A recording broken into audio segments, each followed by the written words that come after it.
আজকে হলো 10 জুলাই সানডে। আমি গতকাল রাত্রে এখানে এসে পৌঁছেছি পদগরিচা, মন্টিনিগ্রোর ক্যাপিটাল। তো হোটেল থেকে অ্যাবাউট 15 মিনিটসের হাঁটা পথে এই একটা ইম্পর্টেন্ট সাইট, এটা হলো ক্লক টাওয়ার এখানকার। এটা হিস্ট্রিটা হচ্ছে সাহাতকুলা was built in 1667 by Haji Pasha Osmanajik, a prominent citizen of Podgorica. Is a freestanding 90-meter tall stone clock tower. এই ক্লক টাওয়ারটা হচ্ছে অটোম্যান আমলের স্ট্রাকচার, যেটা এখনও দাঁড়িয়ে আছে, ওয়ার্ল্ড ওয়ারে ধ্বংস হয়ে যায়নি।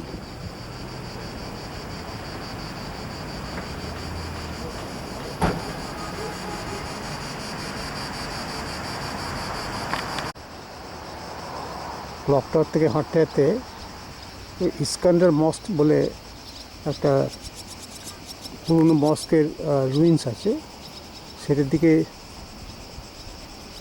হাঁটতে হাঁটতে এই ভিউটা পাওয়া যাচ্ছে। এটা একটু উঁচু নিচু রাস্তা দিয়ে গেছে আর কি, এটা পার্কের পাশ দিয়ে।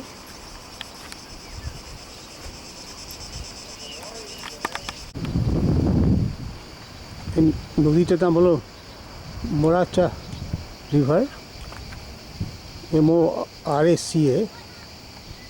এর ঠিক মস্কটার পাশেই এখানে ছোটো করে বিচের মতো তৈরি হয়েছে।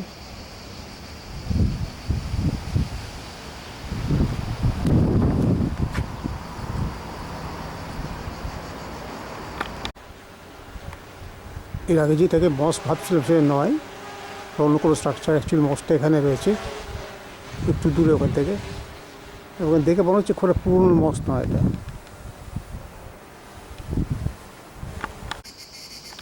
এটা হলো ওল্ড রিভনিকা রিভার ব্রিজ, 15 সেঞ্চুরিতে অটোম্যান টার্কসরা তৈরি করেছিল। আর এর আশপাশে প্রচুর রুইন্স রয়েছে।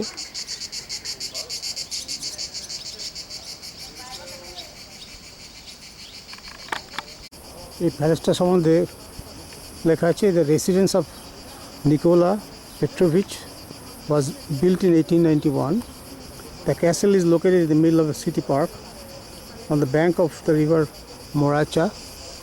The castle of Nikola I in Podgorica used to be the official winter residence of the last king of Montenegro, and now is the most prestigious art gallery in the country's capital.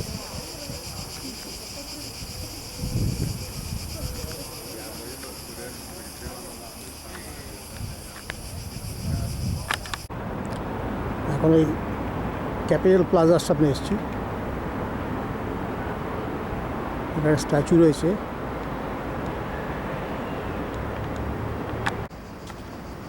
এটা হলো university of Montenegro, পডগরিচা।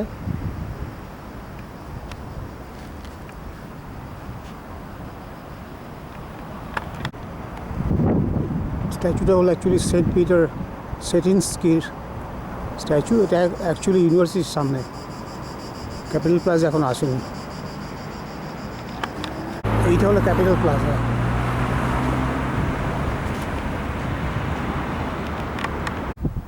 এটা হলো the cathedral of the resurrection of Christ in Podgorica, Montenegro. The cathedral is located in the New Town neighborhood of Podgorica, west of the Moracha River. It was opened in 2013, and the architectural style is Byzantine architecture. Height is 136 feet. এই ব্রিজটার নাম হলো millennium bridge, এই মোরাচা রিভারের ওপর।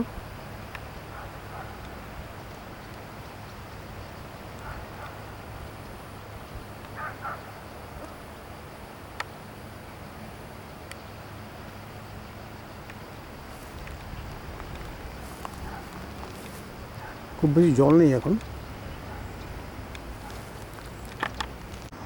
এখানে actually দুটো bridge পাশাপাশি আছে।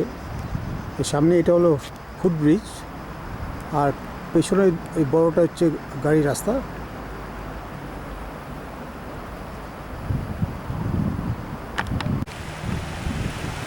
এখানটাতে একটু ঢেউ আছে। নদীতে। এদিকে আরেকটা ব্রিজ দেখা যাচ্ছে।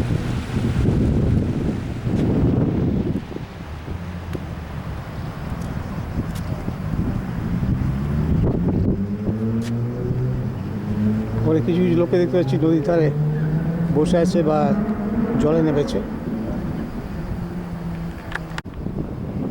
এখানে দুজন কায়াক নিয়ে চললো।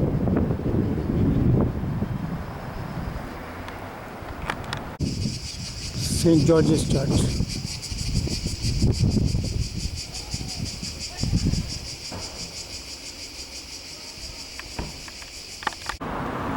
পটগড়িয়ার এই জায়গাটাকে বলে ইন্ডিপেন্ডেন্স স্কোয়ার।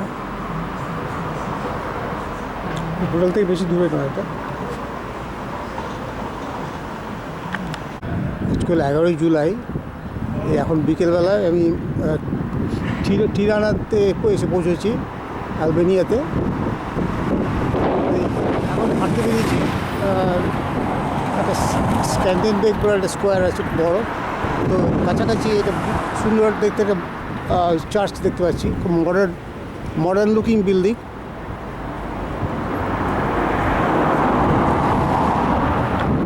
এই চার্চটার সামনে থেকে তুলছে একটু। এই পাশে টাওয়ারটা, বেল টাওয়ার। এখানকার ঘড়িতে 6:10 বাজে। এখন আমি টিরানার একদম হার্টে এসেছি আর কি। জায়গাটা বলে স্প্লেন্ডার বিগ স্কোয়ার। এটা হচ্ছে, এসব লেখা আছে যে it is the main plaza in the centre of Tirana, Albania. The square is named after the Albanian national hero. The total area is about 40,000 square meters. The Skanderbeg monument dominates the square.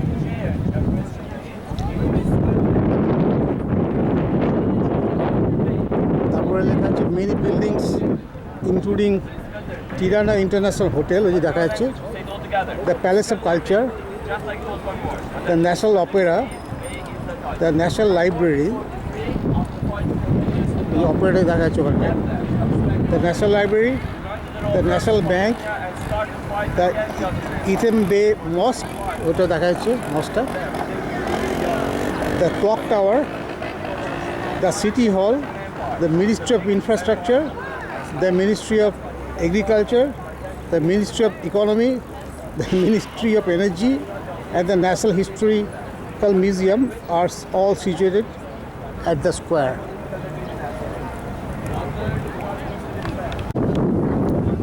মনুমেন্টের পেছন দিকটা তুলছি। এটা বেশ একটা greenery রয়েছে, আর দুপাশে buildings.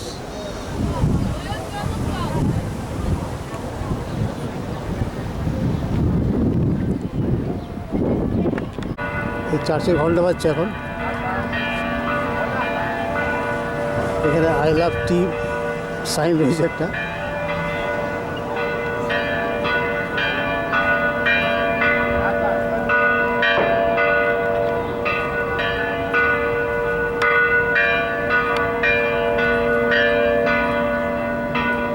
ওটা মনে হচ্ছে যে চার্চটার ছবি তুললাম একটু আগে, সেটা বেল টাওয়ার থেকে আসছে আসতে।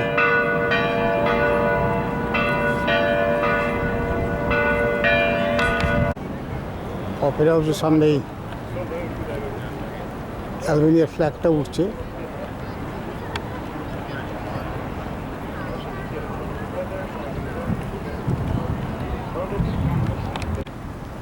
এটা হলো মিনিস্ট্রি অফ ট্যুরিজম।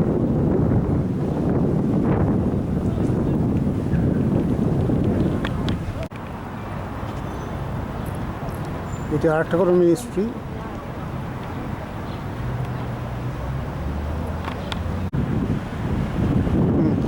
লেখা আছে মিনিস্ট্রি অফ রুরাল ডেভেলপমেন্ট বোধ হয়, কারণ ওদের ভাষায় লেখা আছে। এই সরু খালের মতন জলটাকে বলছে ল্যানা রিভার।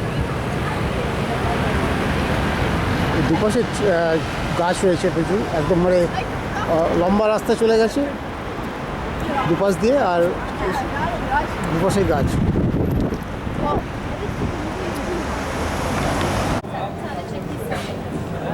এটা হলো ruins of the fortress of Justinian.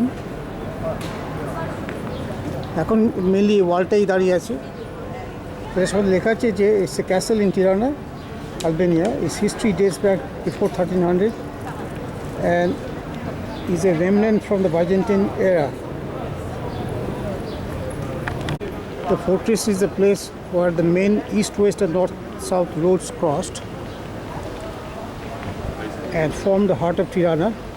The current fortification has 3 known towers and it is undergoing a process of restoration for touristic purposes. Inside the fortified walls of the former fortress there are many buildings that can be visited, including restaurants, hotels and cultural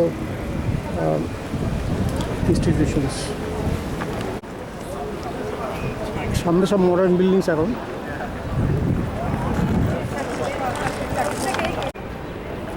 এই জায়গাটা কতগুলো colourful buildings দেখা যাচ্ছে, mostly government buildings.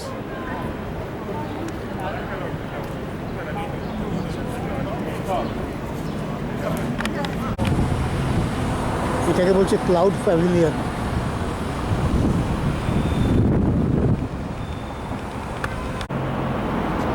এই স্কোয়ারটার নাম হলো mother Teresa square.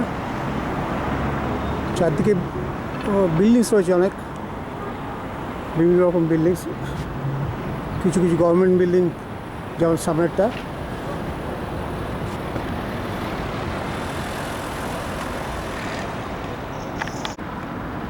এগুলো প্রেসিডেন্টের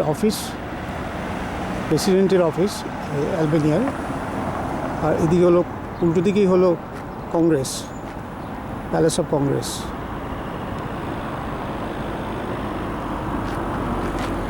ওইদিকে ওই একটা কালারফুল বিল্ডিং দেখা যাচ্ছে, ওটা হলো স্টেডিয়াম। আর সোজা এখানটা দেখতে পাচ্ছি মাদার টেরেসা স্কোয়ার, আর ওটা হলো টিরানা পলিটেকনিকের বিল্ডিংটা। এই স্টেডিয়ামটার নাম হলো এয়ার অ্যালবেনিয়া স্টেডিয়াম। এটাকে ওন করে অ্যালবেনিয়া ফুটবল অ্যাসোসিয়েশন।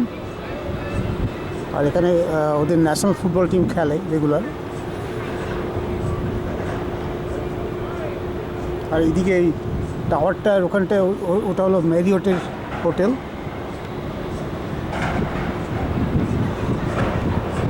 আর এই পেছন দিকেই ফিল্ডটা, গ্রাস ফিল্ড। এটা তৈরি হয়েছিল 2016 থেকে শুরু করে 2019 পর্যন্ত। ক্যাপাসিটি হলো 21,700 জন লোক।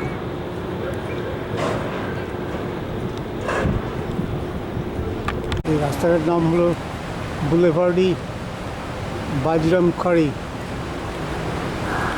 এই রাস্তাটা দিয়ে আমি অনেকবার যাতায়াত করলাম হোটেল থেকে।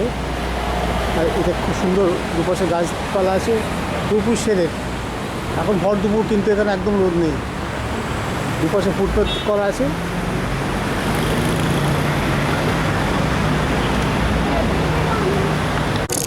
এরকম অদ্ভুতভাবে প্ল্যাটফর্মটা পুরো জলপুরে যাচ্ছে, পুরো উইঞ্চের ওপর, একদিক থেকে একদিকে টেনে নিয়ে যাচ্ছে।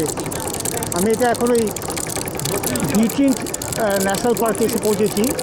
আজ সকালে তিরানা থেকে বাসে করে এসেছি সারান্ডা, সেখান থেকে আরও হাফ অ্যান আওয়ার লোকাল বাসে করে এসেছি বিট্রিন ন্যাশনাল পার্ক। এটা একটা ইউনেস্কো ওয়ার্ল্ড হেরিটেজ সাইট। সেই জলের থেকে এই ভিউটা পাওয়া যাচ্ছে এখন।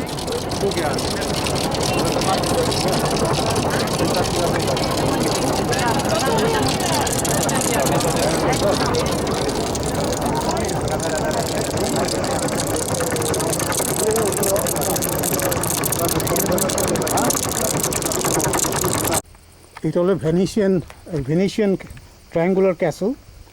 এটাও এই যেখানে বিট্রিন ন্যাশনাল পার্ক আছে সেখানেই, কিন্তু এটা হচ্ছে আর্কিওলজিক্যাল যে পার্কটা আছে তার অন্যদিকে, এই ভিভারি চ্যানেলটা ক্রস করার পর।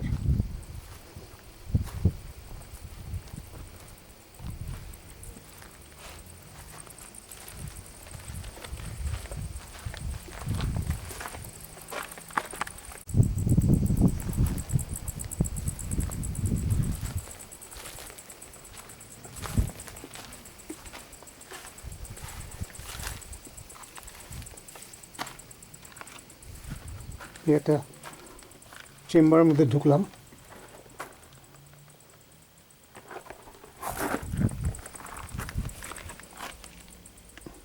আর একটা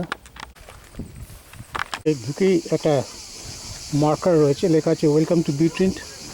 This map shows the main archaeological site of Butrint. A walk around the city's monuments will take about an hour. তো যাই হোক, এখানে নাম্বার দিয়ে দিয়ে দেখানো আছে।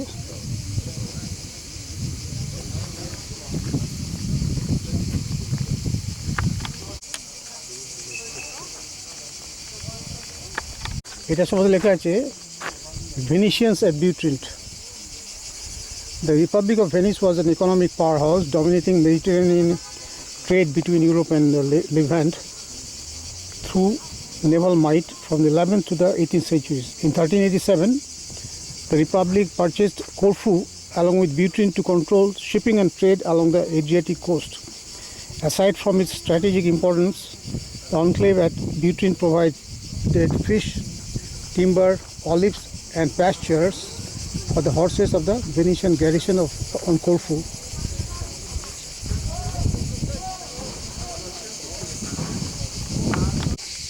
এখানটায় আরও কিছু রুইন্স আছে, কিছু লেখা নেই এখানটায় অবশ্য।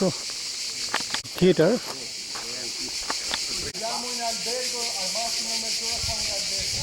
ঘিরি পোকা ডাকছে। এখানে লেখা আছে সেক্রেড অরিজিনস।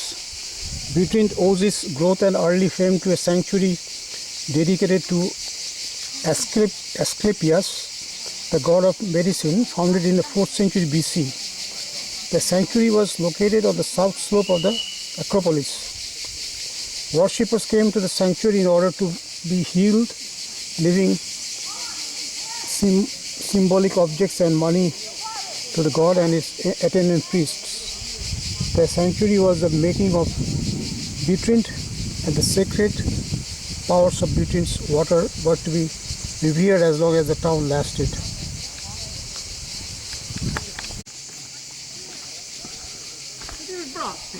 এখানে দেখা যায় the sanctuary complex rises on a series of terraces from a paved area in front of the present theatre. The earliest sanctuary comprised the temple to the god, a covered walkway, and a treasury to hold the offerings made by the god. By the 3rd century BC, the sanctuary had been modified to include a theatre and a peristyle building, probably a pilgrim's hostel. The complex was enclosed by Temenos wall to define the precinct of the sanctuary. A gate was constructed in the wall to allow worshippers into the lower part of the complex. এটা ছিল টেম্পলটা।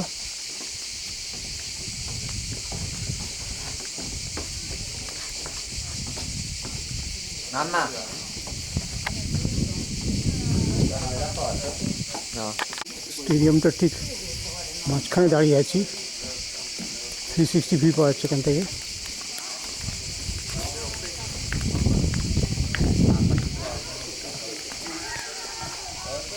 এদিকে সামনে স্টেজটা।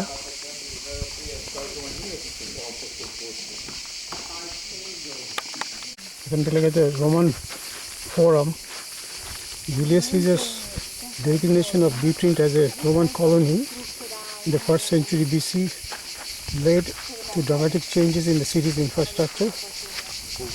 A forum was constructed where an earlier Greek marketplace, agora, once stood as a monumental open space to be used for public businesses and worship.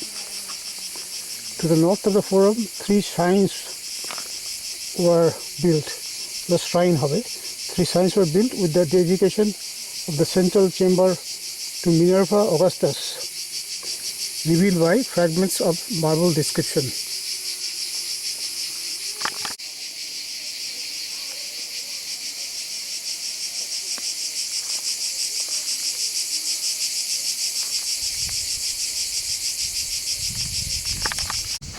এখানে কিছু Roman town planning, measure of Butrint's prosperity in the mild in the mid-Roman period can be seen in this townscape.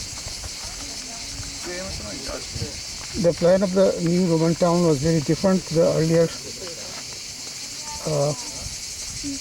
fortified site associated with the sanctuary of Asclepius. The new town was laid out using a regular system of streets which divided the town into insulae, equal size units of land within the urban area.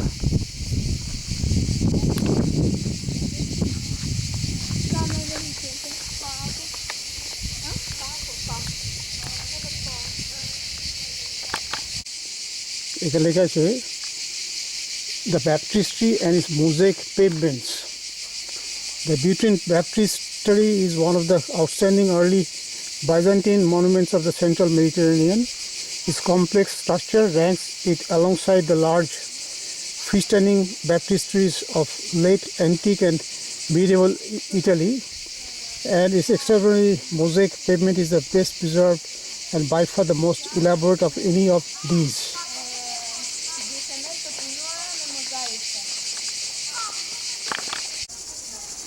এখানে লেখা আছে the channel side city wall.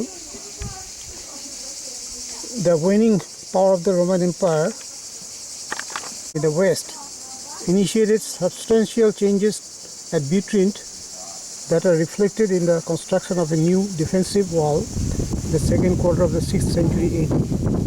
Built somewhat expediently, the new city wall encompassed the lowest lying parts of the peninsula, protecting an area twice as large as that included by the Hellenistic defenses. লেখা আছে the Great Basilica. Butrine from the 5th century had a bishop, and the Great Basilica was the bishop church. It was constructed in the early 6th century AD at the same time as the baptistry. The original basilica would have had 3 aisles separated by colonnades of columns and capitals reused from earlier buildings. Some of these can still be seen inside. The floor was paved with a mosaic which was created by the same craftsman who made the baptistry mosaic, and there was a polygonal apse. Gateway to Butrine. This was the main entrance into Butrine between the 3rd century BC and the 14th century AD. In the later 3rd century BC, an imposing entrance, the tower gate was constructed. It was flanked by a round tower on one side and a rectangular tower on the other side, both with arrow slits.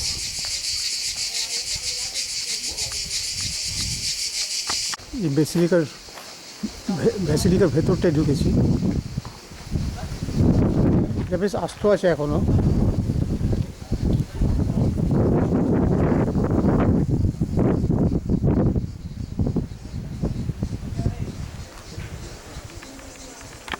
এটা সম্বন্ধে just লেখা আছে একটা ভেনিশিয়ান মার্চেন্টের বাড়ি ছিল।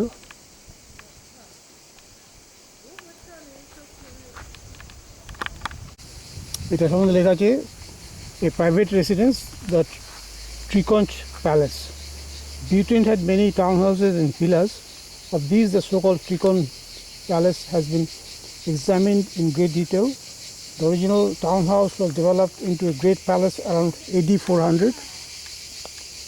The early house followed a traditional Roman villa building plan, elegant rooms with mosaic floors and wall paintings arranged around a central courtyard cooled by a fountain. An inscription on the mosaic at the entrance reveals that it was owned by someone of senatorial rank.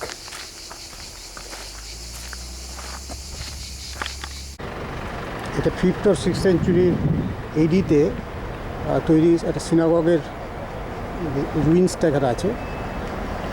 এটা স্যারেন্টাতেই, এবং এই জায়গাটা Greek island Corfu থেকে খুব বেশি দূর নয়। যাই হোক, এই সাইটটা ডিসকভার করা হয়েছিল 20 বছর আগে, যখন আলবেনিয়া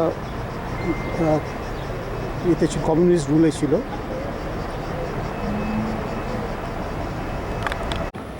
এখানে ওই জলের ধারে স্যারেন্ডায় এরকম প্রমোনেট বা এমব্যাঙ্কমেন্ট করা আছে।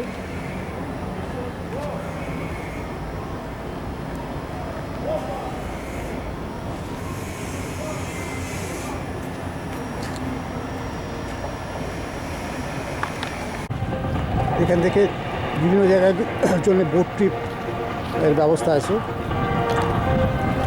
এই মিউজিকটা আসছে বোটটা থেকে। জলটা অ্যাবসলিউটলি ক্লিয়ার, তলাটা দেখা যাচ্ছে এখানটায়।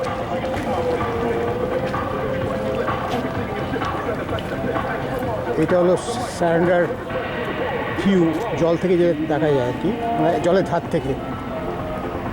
মোটামুটি পাহাড়ের উপরই পুরো শহরটা, কিন্তু জলের ধারে।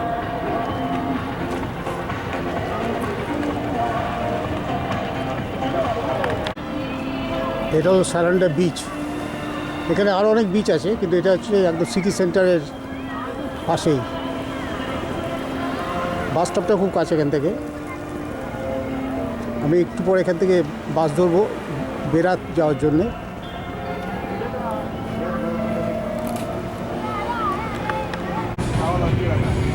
এটা ওই এখানে ছোটো ছোটো বোট লাগানো আছে। আর এদিক থেকে বড় একটি বোট ছাড়ছে, এটা থেকে মিউজিক আসছে বড় বোটটা থেকে।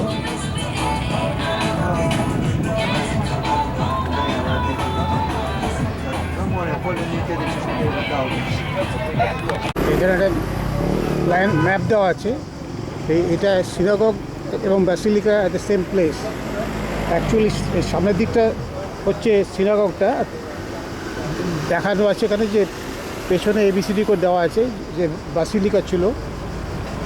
আর তাছাড়া সিস্টার্নস, এন্ট্রান্স টু ব্যাসিলিকা এবং নেপস অফ ব্যাসিলিকা, এগুলো সব এই রুইন্সের মধ্যেই রয়েছে। এবং কিছু কিছু রুইন্স ওই বাড়ির তলায় চলে গেছে, এখন সেখানে বাড়ি তৈরি হয়ে গেছে।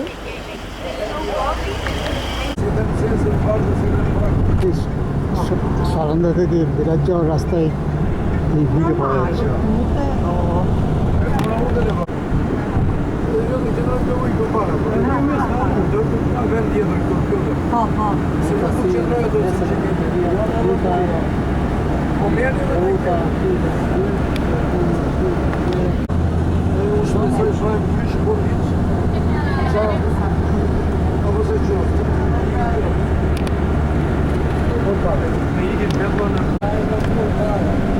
আমার বাসায় একটা চিকেন যাচ্ছে দেখছি, করতে গেলেও যাই না, কিন্তু এই বেরাত যাওয়ার বাসে মধ্যে চিকেন ঘুরছে দেখছি মাঝখানটায়।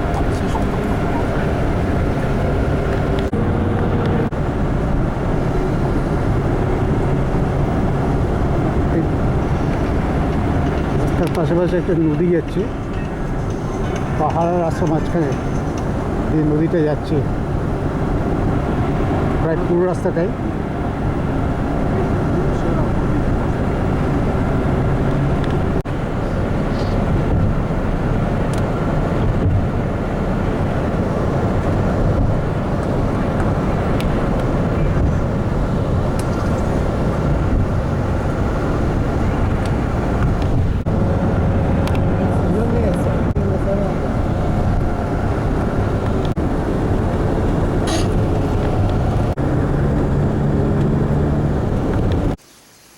মাঝখানে এই জায়গায় থেমেছে রেস্ট স্টপ, খাওয়া আর টয়লেট যাওয়া এসব। এখান থেকে রাস্তা থেকে বুঝতে পারছিলাম যে পাহাড়গুলো আর নদী, সেটা এখান থেকে দেখা যাচ্ছে ভালো।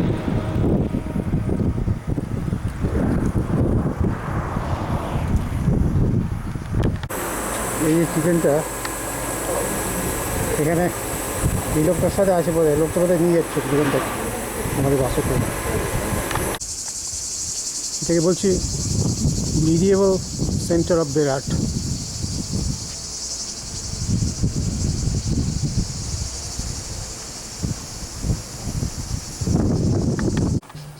আজকে হলো 14 জুলাই। আজকে সকালে আমি সারান্দা থেকে বেরিয়ে এখানে দুপুরে এসে পৌঁছেছি। এটা হলো বেরাত বলে যে শহরটা, হিস্টোরিক টাউন। তো এখন যেটা দেখতেছি সেটা হলো বেরাত ক্যাসেল। এটা সম্বন্ধে লেখা আছে উইকিপিডিয়াতে, লেখা আছে Berat castle, also referred to as the citadel of Berat, is a fortress overlooking the town of Berat, Albania. It dates back mainly from the 13th century and contains many Byzantine churches in the area and Ottoman mosques. It is built on a rocky hill on the left bank of the river Osam and is accessible only from the south. It is situated at an elevation of 214 meters, about 702 feet. Castle এন্ট্রান্সটা, একজন বসে আছে music বাজছে।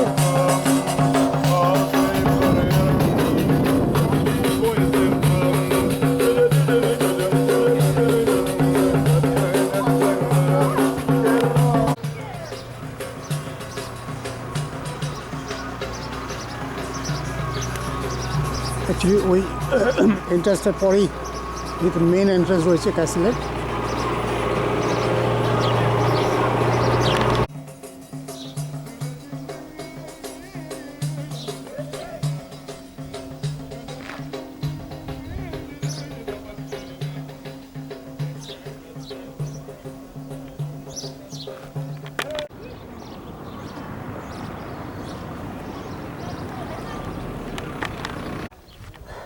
এই ক্যাসেলের ভেতরে লেখা আছে, the castle of Berat in Albania started to be built in the 4th century BC. Since then, life never ceased to exist in the castle in the face of century-old foreign invasions and military incursions.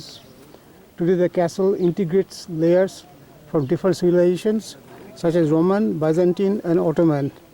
It spreads over an area of 9.6 hectares, and it is still inhabited in the most part by the local population.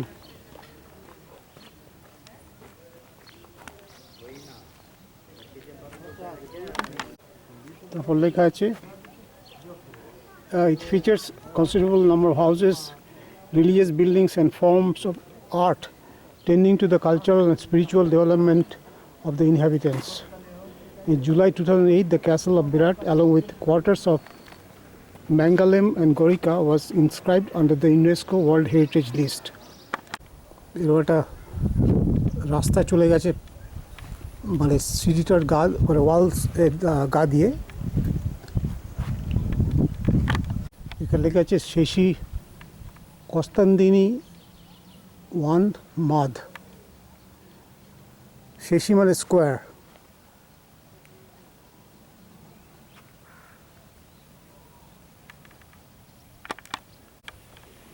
এই বেরাট ক্যাসেলের western সাইডটা দিয়ে এগোচ্ছি। এখানে হিলের ওপর একটা church দেখতে পাচ্ছি, খুব সুন্দর ডিজাইন আগেকার দিনের।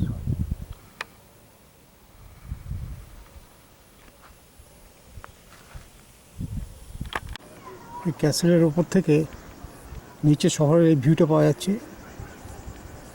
নদীটাও দেখা যাচ্ছে দূরে, ওসাম রিভার।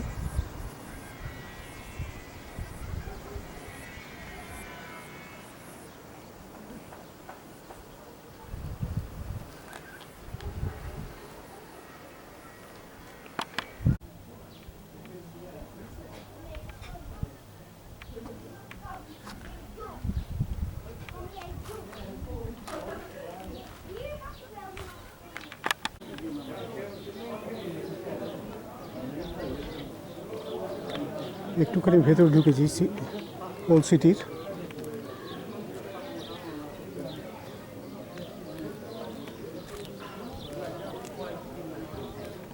আর একটু উপর উঠে এসেছি ক্যাসেলের মানে সিটিটার মধ্যে।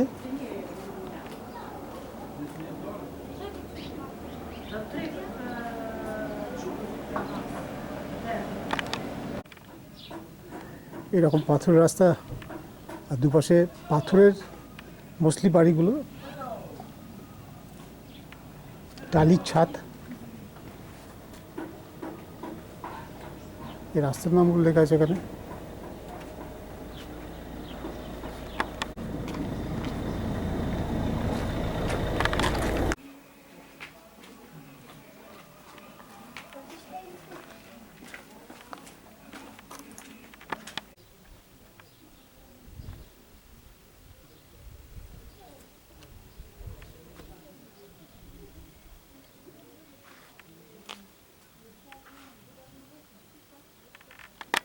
এখানে মার্কার দেওয়া আছে, তাতে লেখা আছে ডান দিকে অ্যাক্রোপলি, সাবস্টেন্সিয়াল টাওয়ার্স, হোয়াইট মস্ক আর ওয়াটার সিস্টার্ন।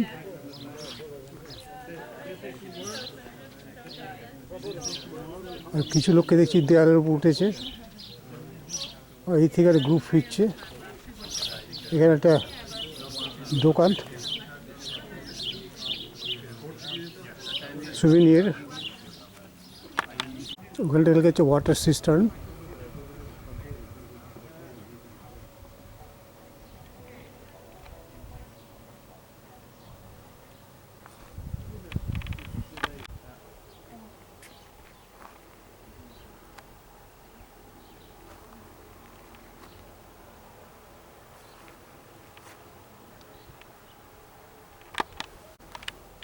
এটা হলো ওয়াটার সিস্টেমের সিস্টেমটা। এটা অ্যাকচুয়ালি সিমিলার হচ্ছে মহেঞ্জোদারোর বা হচ্ছে হরপ্পার যে রুইন্সগুলো রয়েছে তার সাথে খুব সিমিলার।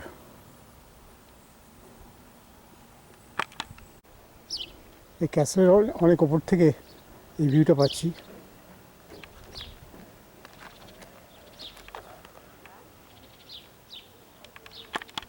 ওপর থেকে আরেকটা ভিউ পাচ্ছি, নিচে নদীটা দেখা যাচ্ছে আর শহরটা নিচে, ওইদিকেও পাহাড় আছে। এই যে চার্চটা,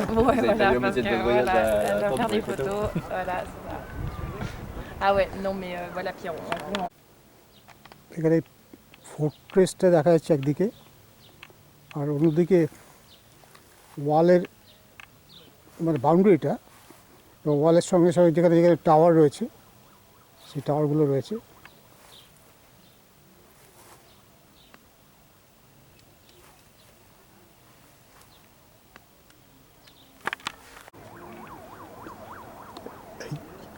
চার্চটার অন্যদিক থেকে তুলছি এটা। এখানে হচ্ছে ওয়াল, একটা ইনার ওয়াল আছে, একটা আউটার ওয়াল আছে। এটা হলো আউটার ওয়াল, আর নিচে শহরটা দেখা যাচ্ছে, নদীটা দেখা যাচ্ছে সানসেটের সময়।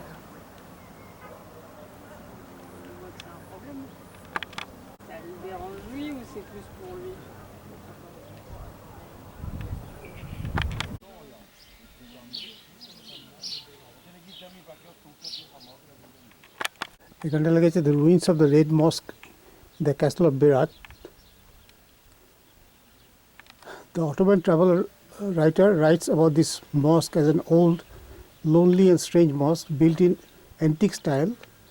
Existing are only the ruins of the mosque near the walls of the Acropolis and the surrounding walls. The mosque is composed of the prayer hall, 8.25 long and 7.50 meter wide, and the porch, which has the same width but 4.9 meter long.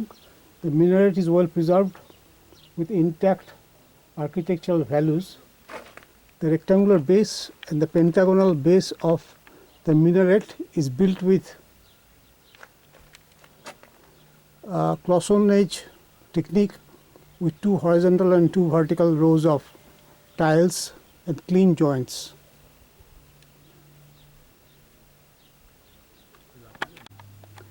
এটা ডেটটা সম্বন্ধে খুব sure কেউ নয়, তবে মোটামুটি ধরে নেওয়া হয় যে এটা লেট 14th সেঞ্চুরি অথবা আর্লি 15th সেঞ্চুরিতে তৈরি।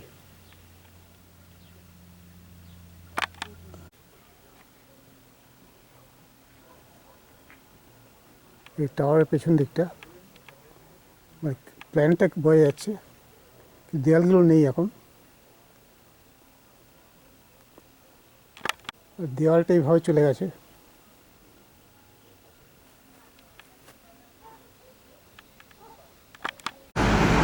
এই অসুম নদীর ওপর দিয়ে যে ব্রিজটা দূরে দেখা যাচ্ছে, এই ব্রিজটার সবাই লেখা আছে that it is one of the oldest and most popular Ottoman bridges in Albania. It connects two parts of Berat, which was originally built from wood in 1780 and was rebuilt with stone in the 1920s. The 7-arched bridge is 129 meters long and 5.3 meters wide, and is built about 10 meters above the average water level. The bridge was renovated in year 2015 by Baskia Berat, the municipality of Berat. এটা একটা অন্য ব্রিজের উপর থেকে দাঁড়িয়ে ছবিটা তুলছি।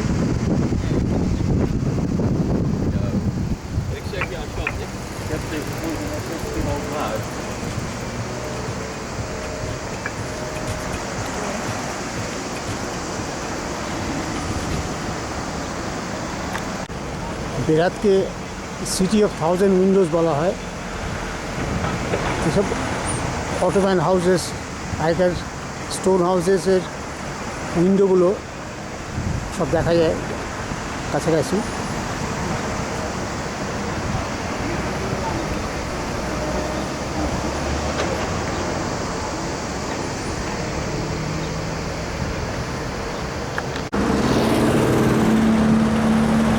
এই হলো বেরাত ওল্ড টাউন। আমি এখন নদীর ধারে আছি, একটুখানি এই টাউনটার ভেতরে ঢুকবো।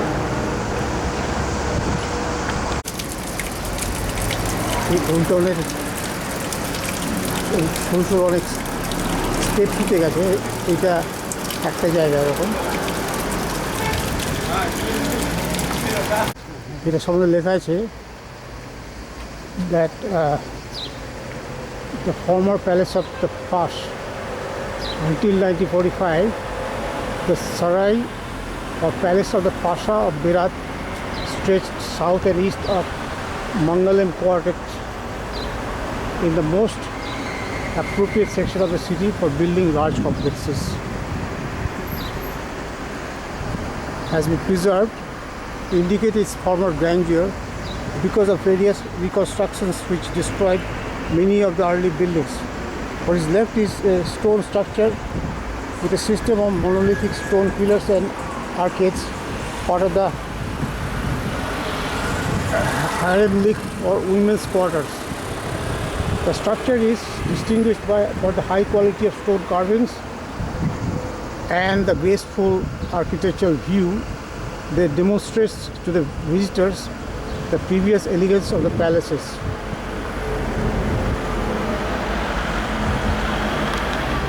প্যালেসের পেছন দিকটা, কিংবা হয়তো এটা সামনের দিক ছিল।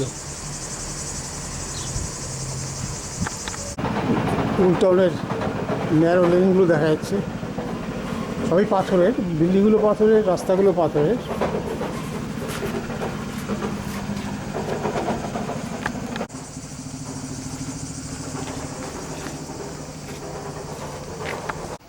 গুগলে একটা লেখা আছে যে Berat is central Albania is an elegant stone and alabaster city wreathed in fig trees and cleaved by the Osumi River.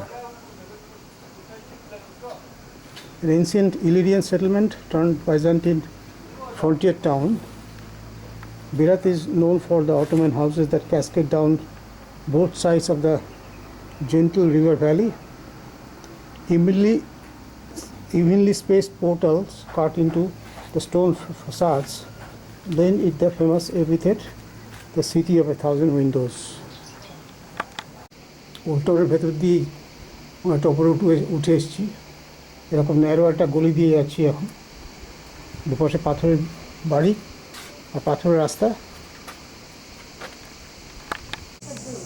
এই ওল্ড টাউনের উপরের দিকে এখান থেকে একটা নদীর ভিউ পাওয়া যাচ্ছে, আর এই বাড়ির ছাদ দেখা যাচ্ছে, টালির ছাদগুলো। আর এখানে গুগলে আউটে লেখা আছে the old town is a UNESCO part of the city. Here you can stroll along the cobblestone streets and admire the medieval architecture and Ottoman houses.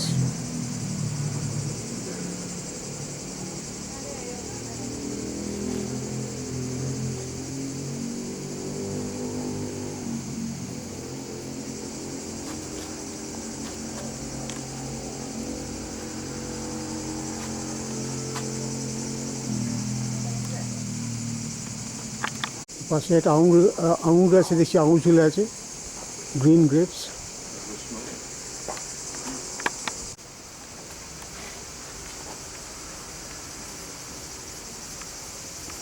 জামা কাপড় শুকোতে দিয়েছে এখানটায় আমাদের দেশের মতন।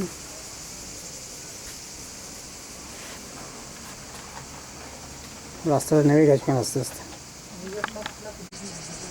আর একটা ভিউ, ওই গরিচা বীজটা দেখা যাচ্ছে এখান থেকে। ওই ভুলটনের ওপর থেকে আর একটা ছবি তুলছি উল্টো দিকে, নদীটা দেখা যাচ্ছে আর ওদিকের বিল্ডিংস কিছু দেখা যাচ্ছে, আর ওই গরিচার বীজটা দেখা যাচ্ছে। গরিচার বীজের আর একটু কাছাকাছি এসেছি।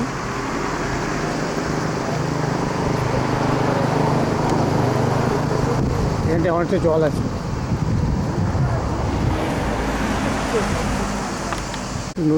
নদীর কাছাকাছি নেমে এসেছি।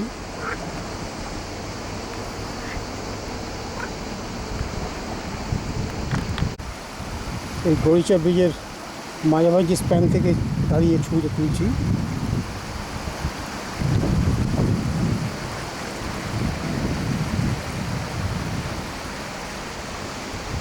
এই যে এদিকে উপরে ক্যাসেলটা দেখা যাচ্ছে কিছুটা।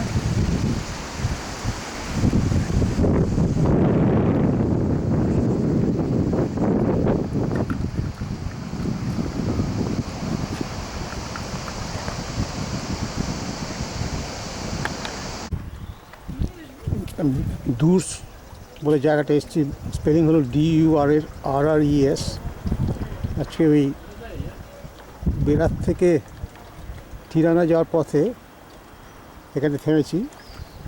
এখানে দেখার মতো খুব একটা বড় অ্যাম্ফিথিয়েটার আছে। সেই অ্যাম্ফিথিয়েটার সময় লেখা আছে যে Durres amphitheatre is a unique public monument in our country. It has been built near the traditional center of the city on the field ground and partly on the hill. This amphitheater is estimated as an engineering and architectural colossus of ancient times and the work of local masters.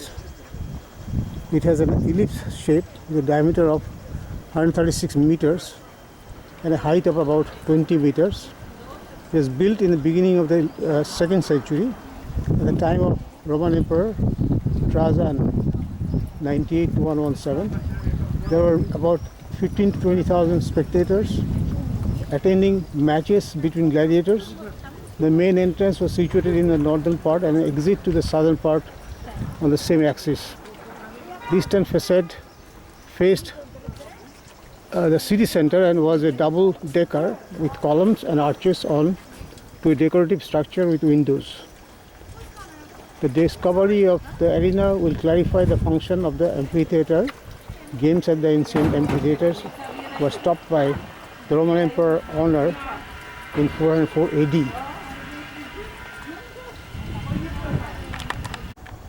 এখান থেকে পুরো amphitheatre দেখা যাচ্ছে। Amphitheatre entrance দিয়ে ঢুকেছি, একটা side থেকে এই ভিউটা পাওয়া যাচ্ছে।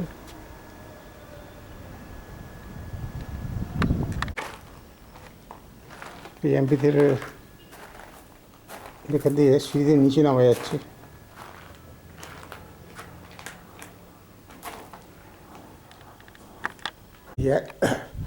একটা ফ্লাইট অফ স্টেপস নেমে এসে তারপর এখান থেকে একটা করিডোর মতন, মানে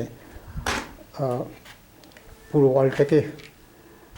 ওয়ালটা ধার দিয়ে গেছে ইলিপ্টিক্যাল, আর এখান দিয়ে গ্রাউন্ডে বেরোনোর জন্য রাস্তা করা আছে।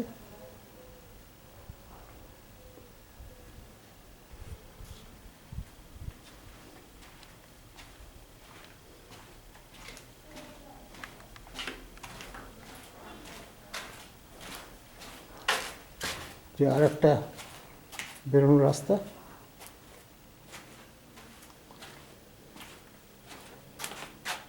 আর এখান থেকে একদম লোয়েস্ট লেভেলে নামার সিঁড়ি করা আছে।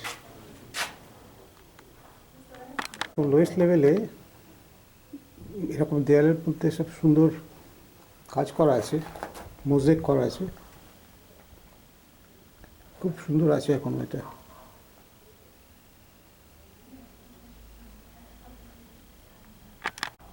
গ্রাউন্ড লেভেলে এরকম একটা করে চেম্বার করা আছে।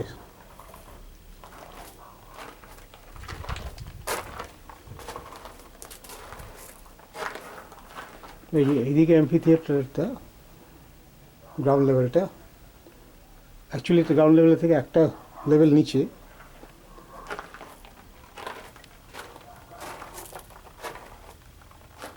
মানে এইসব লেভেল থেকে অ্যাকচুয়ালি গ্ল্যাডিয়েটাররা বা অ্যানিমালরা বেরিয়ে ওপরে যেত পারফরমেন্স দেওয়ার জন্যে বা ব্যাটেল করার জন্যে। এই যে এখন গ্রাউন্ড লেভেল থেকে পরের লেভেলটা একদম তারপরের লেভেলটা দেখা যাচ্ছে।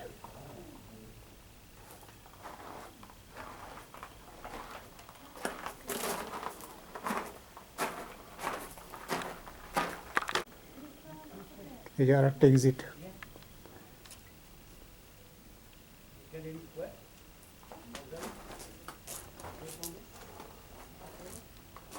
যে লোয়ার লেভেল থেকে এই কয়েকটা স্টেপ উপরে উঠে এসে গ্যালারিগুলোতে পৌঁছলাম। এখানে গ্যালারিগুলো পরিষ্কার বোঝা যাচ্ছে।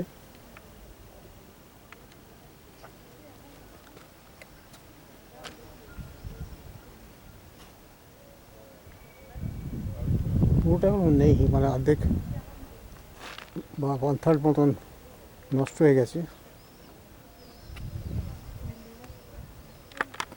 এখন এই মোটামুটি এমপি থিয়েটারের মাঝখানটায় দাঁড়িয়ে আছি গ্রাউন্ড লেভেলে। সেখান থেকে ভিউটা পাওয়া যাচ্ছে।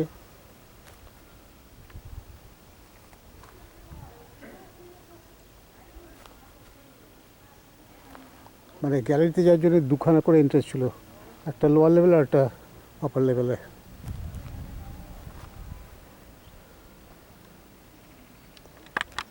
এখানটা লেখা আছে, the excavation in the southern part of the Durs Roman amphitheater has revealed the late reoccupation and reuse of tunnels and radial corridors. After the end of the building's use for the Ludi between the end of the 4th and the beginning of the 5th century AD, the structures and spaces were used for craftsmanship. In the early Middle Ages, however, some burials occupied part of the space. In the Middle Ages, the area is characterized first by handicraft housing occupation and then by an exclusively high residential use. The earthquake of 1270 represents a significant interruption. Some victims of the seismic event were found under the collapse of the structures.